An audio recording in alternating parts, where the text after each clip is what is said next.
والصلاة والسلام على سيد المرسلين وعلى آله وأصحابه أجمعين أما بعد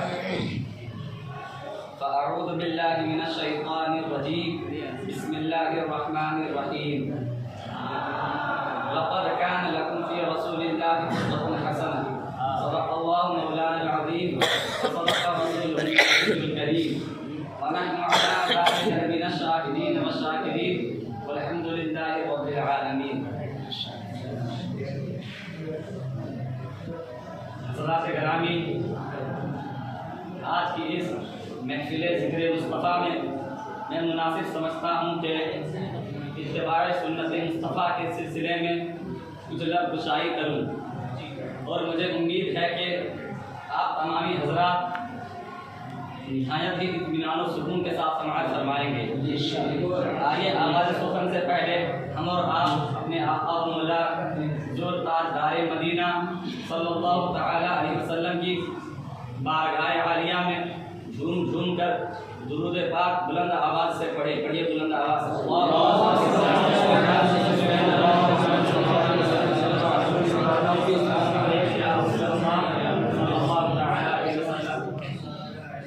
ارشاد ربانی ہے لقد کان لکم فی رسول اللہ اسوۃ حسنہ.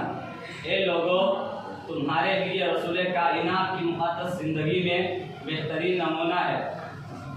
یعنی اگر تم کامیابی و کامرانی سے ممکنہ ہونا چاہتے ہو تو مصطفیٰ جاری رحمت کی اتباع اور پیروی کرو. ان کے غلام باوفا بن جاؤ، کیونکہ بغیر ان کی غلامی اور پیروی کے نہ تمہیں سروری مل سکتی ہے اور نہ پیشوی. کسی نے کیا خوب کہا ہے، ان کے جو ہم غلام تھے خلق کے پیشوار ہیں، ان سے پھرے جہاں پھرا آئے کمیوں کار کی. برادران اسلام، آج وہ کون سا درد لگنے والا دل ہے جو مسلمانوں کی موجودہ پستی اور ان کی موجودہ ذلت و خواری اور رسوائی و نادانی پر نہ دکھتا اور کراہتا ہو. وہ کون سی آنکھ ہے جوان کے غربت و مفلسی، بے روزگاری اور قسم پرسی پر آسونا بہاتی ہو. تاج و تخت ان سے چھین گیا، دولت و ثروت سے یہ محروم ہوئے، عزت و وقار ان کا ختم ہوا. وہ کون سی مصیبتیں ہیں جن کا شکار مسلمان نہ بن رہے ہو، اور کون سی اذیتیں اور صعوبتیں ہیں جن منزلوں سے مسلمان نہ گزر رہے ہو. ان حالات کو دیکھ کر یقیناً درد مند مسلمانوں کا کلیجہ منہ کو آتا ہے، مگر میرے بھائی صرف گریہ بازاری کرنے، ماتم گناہ ہونے اور آہو بابیلا کرنے سے مسئلہ کبھی بھی حل نہیں ہو سکتا، بلکہ ضروری ہے کہ اس کے علاج پر مسلمان خود غور کرے کہ آخر ہماری اصل بیماری کیا ہے اور اس بیماری کے اسباب و علل کیا کیا ہے. یہ بیماری ہمارے معاشرے میں کیوں پیدا ہوئی، کہاں سے اور کیسے پیدا ہوئی، اس کا علاج کیا ہے. میں پوری ذمہ داری کے ساتھ عرض کر رہا ہوں کہ اگر ان امور پر غور و خوض کر لیا جائے تو علاج بہت آسان ہو جائے گا. اس سے قبل بہت سے ارباب علم و دانش اور لیڈر ان قوم و ملت نے بہت غور و فکر کیا، طرح طرح کی تبدیلیں سوچے، قسم قسم کی علاج عمل میں لائے، مگر مریض عشق پر رحمت خدا کی، مریض عشق پر رحمت خدا کی مرض بڑھتا گیا جو دوا کی، بڑھتا گیا جو دوا کی. کسی نے سوچا کہ اس کا علاج صرف دولت ہے، مال کماؤ ترقی پا جاؤ گے. کسی نے کہا کہ اس کا علاج صرف عزت ہے، کونسل کے ممبر بن جاؤ آرام مل جائے گا. کسی نے کہا کہ حکومت کی کرسی مل جائے تو بیڑا پار ہو جائے گا. مگر یقین جانیے کہ مرض بردے کے سوا کچھ حاصل نہ ہوا. اس نادان انسان کی مثال اس نادان ماں کی سیکھ ہے جس کا بچہ درد شکم کی شدت سے کرا رہا ہو اور وہ اسے خاموش کرنے کے لیے اس کے منہ میں دودھ دیتی ہے، حالانکہ دودھ پی کر بچہ بجائے خاموش ہونے کے چلانے لگتا ہے. یہاں ضرورت اس بات کی ہے کہ بچہ کو مسحل دے کر اس کا معدہ صاف کیا جائے. اسی طرح میں دعوے سے کہہ سکتا ہوں کہ آج تک کسی لیڈر معالج نے نہ تو اصل مرض پہچانا اور نہ صحیح علاج کیا. اور جس اللہ کے بندے نے اور جس اللہ کے بندوں نے مسلمان کو اس کا صحیح علاج بتایا تو مسلم قوم نے اس کا مذاق اڑایا، تالیاں بجائے، اس پر آوازیں کسے، زبان دہن دراز کی، کم سکے صحیح طبیبوں کی آواز پر کان نہ دھرا. بڑی درود پاک اللہم صلی علی سیدنا مولانا محمد بارک وسلم صلی اللہ علیہ وسلم.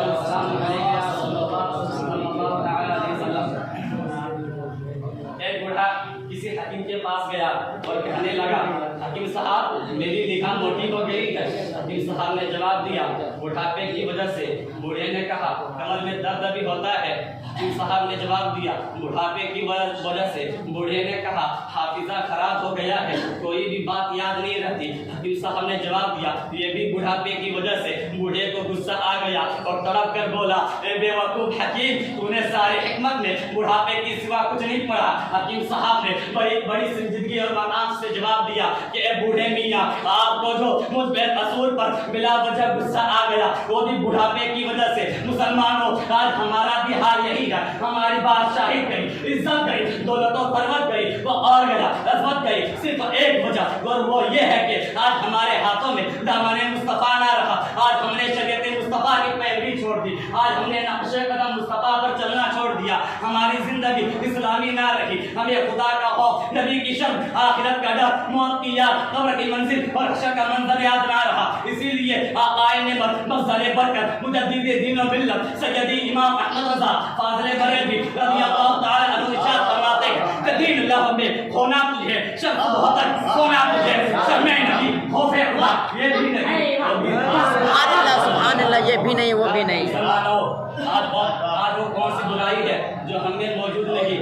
ہزاروں خلاف شرع رسمیں ہمارے اندر، چوری ہمارے اندر، ڈاکہ زنی ہمارے اندر، رشوت خوری ہمارے اندر، شراب خوری ہمارے اندر، سنیما بینی ہمارے اندر، قمار بازی ہمارے اندر، دغا بازی مکاری اور عیاری ہمارے اندر، مسجدیں ہماری بیران، سنیما گھر ہم سے آباد، تماشے ہم سے آباد، شراب خانے ہم سے آباد۔ مسلمانوں، تو تم ہی فیصلہ کر کے بتاؤ کہ وہ کون سی برائی ہے جو ہم میں موجود رہی، پھر ہم کس طرح عزت پا سکتے ہیں، پھر ہم کس طرح تقرب اللہ کی منزل بلند پر فائز ہو سکتے ہیں، پھر ہم کس طرح سر بلند و سرفراز ہو سکتے ہیں۔ میرے بزرگوں اور بھائیوں، یہ امر آفتاب سے بھی زیادہ روشن ہے کہ ہم مسلمان جب تک اپنی زندگی کے ہر شعبہ میں حضور تاجدار مدینہ صلی اللہ تعالی علیہ وسلم کی اتباع اور پیروی نہ کریں گے، ہرگز ہم فلاح دارین سے سرفراز اور سرفراز نہیں ہو سکتے۔ لہذا ہمیں لازم اور ضروری ہے کہ اپنے اقوال و افعال، اپنی عبادت اور ریاضت، اپنی کمائی اور تجارت، اپنی خوراک اور پوشاک، اپنی شادی اور غمی، اپنی موت و حیات غرض کے ہر بات میں رسول کائنات صلی اللہ تعالی علیہ وسلم کی اتباع اور فرما برداری کو اپنی زندگی کا سب سے قیمتی سرمایہ سمجھے۔